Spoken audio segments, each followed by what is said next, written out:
कादिर मंदोखेल साहब, ये क्या ऐसा हो गया एकदम कि 9 अगस्त के बाद एक महीना कुछ दिन और सारे एक दूसरे के खिलाफ डैगर्स ड्रॉन नजर आ रहे हैं? ठीक है, वी अंडरस्टैंड कि सब ने अपने अपने मंशूर पर अपनी अपनी जंग लड़नी है इलेक्शंस में, लेकिन बाकायदा जो बयानबाजी सख्त किस्म की शुरू हो गई, इसकी वजह क्या नजर आती है आपको?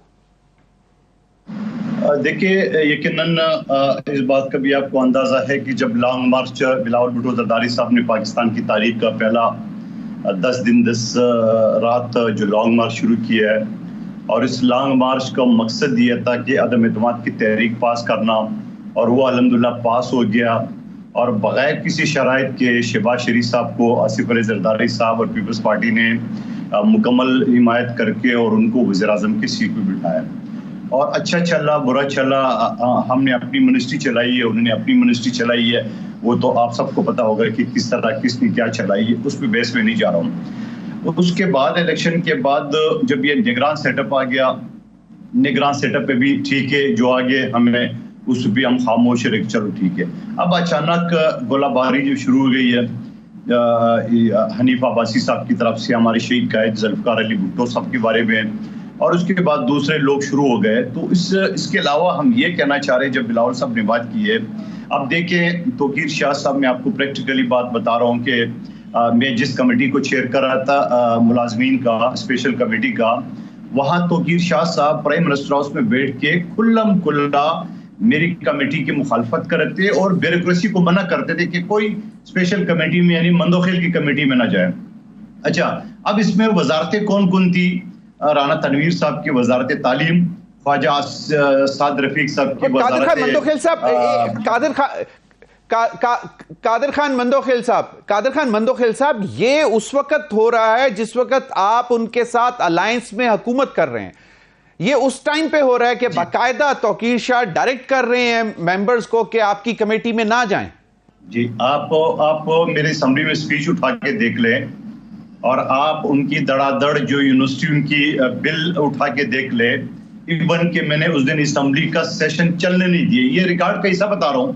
और इन्हीं वजीरों का, ख्वाजा आसिफ का, ख्वाजा साद रफीक का और राना तनवीर का मैंने बाकायदा असम्बली के फ्लोर पे नाम लिया। मैं आज आपसे बात नहीं कर रहा हूँ, और ये बातें मैंने अपनी क़यादत को भी बताई है कि भाई ये चीज हो रहा है। और फिर जब ओट को इज्जत दो, आपने, मैं कमेटी मैंने नहीं बनाई, मेरी घर की कमेटी नहीं थी, इस असेंबली ने मुझे मुतफ़क़ा तौर पे ये कमेटी बनाई और मुझे चेयरमैन चुना, और उसमें मुस्लिम लीग नून के भी मेंबरान मौजूद थे, तमाम पार्टी के थे।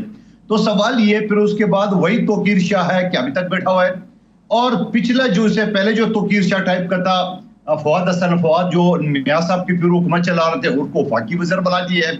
आपका गवर्नर बैठा हुआ है सबसे बड़े सूबे में।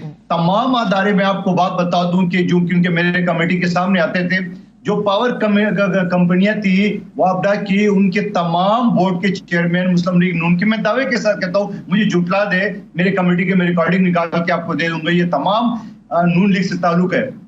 सरकारी वकला सारे इनके, ट्रिब्यूनल के जज सारे इनके, माओ ने खसूसी को 15-20 बना दिए। अब मुझे एक बात बताओ, ये सारी चीजें करके हम मुंह देखते रहते। मैं जिस हल्के से मैंने था उसी से मैंने मिफ्ता इस्माइल को हराया और शहबाज शरीफ साहब के खिलाफ 2018 में इलेक्शन लड़ाऊं। मुझे फंड नहीं दे रहे, और मुस्लिम लीग नून अपने हारे हुए लोगों को फंड दे रहे हैं। 16 साल वजीर आजम जो है ना शहबाज शरीफ साहब रहा, मैं बार बार रिक्वेस्ट कर रहा था कि मेरे हल्के और आपके हल्के के पानी की बूंद बूंद को तरस रहा है, मुझे आप मुलाकात का टाइम दो। मुझे शहबाज शरीफ साहब ने एक दिन भी नहीं दिया। तो कादिर खान मंदोखेल साहब, आपको बता रहा हूँ, कादिर खान मंदोखेल साहब, तो मुझे तो ये देखें, हमारे प्रोग्राम्स में आते हैं बहुत सारे, लेकिन ये पहली दफा पता लग रहा है कि बाकायदा जब आप लोग हुकूमत में बैठे हुए थे तब से इस किस्म की जो है वो आपके मुखालिफ काम शुरू कर दिया गया था। ये एक बड़ी दिलचस्प बात है।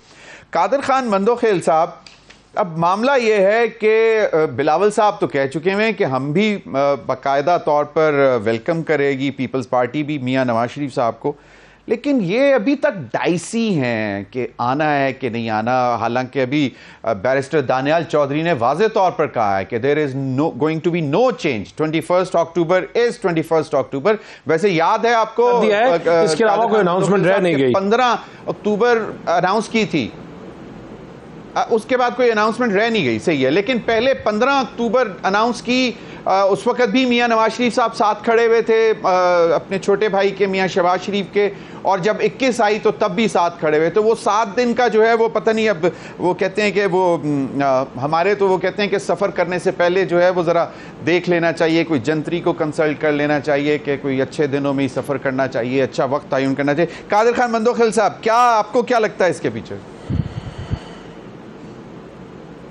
देखिए, बिल्कुल आपने दुरुस्त फरमाया कि बिलावल साहब ने कहा कि बिल्कुल हम नवाज शरीफ साहब को वेलकम करें, लेकिन वेलकम तो उस वक्त होगा जब वो पाकिस्तान आएंगे तब ना।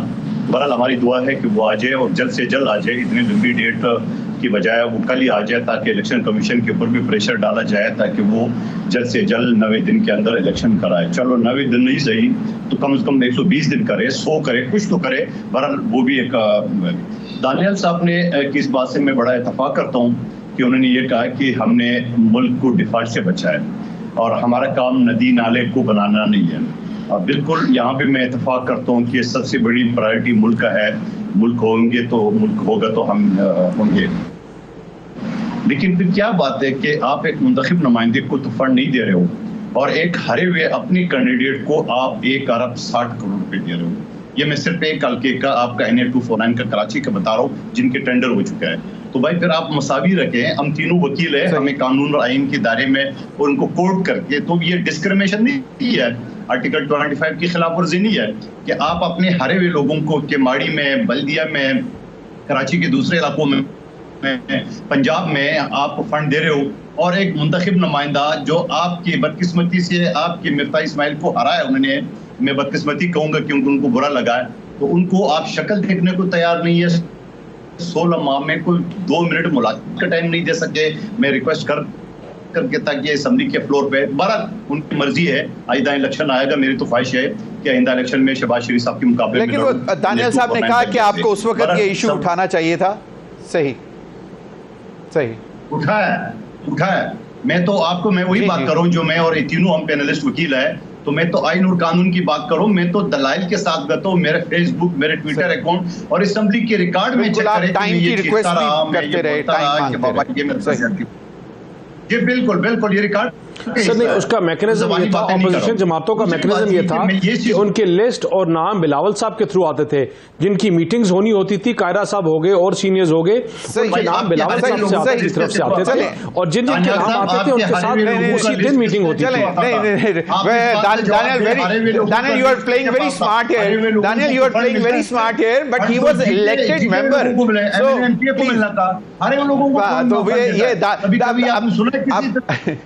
बिल्कुल नहीं, एग्री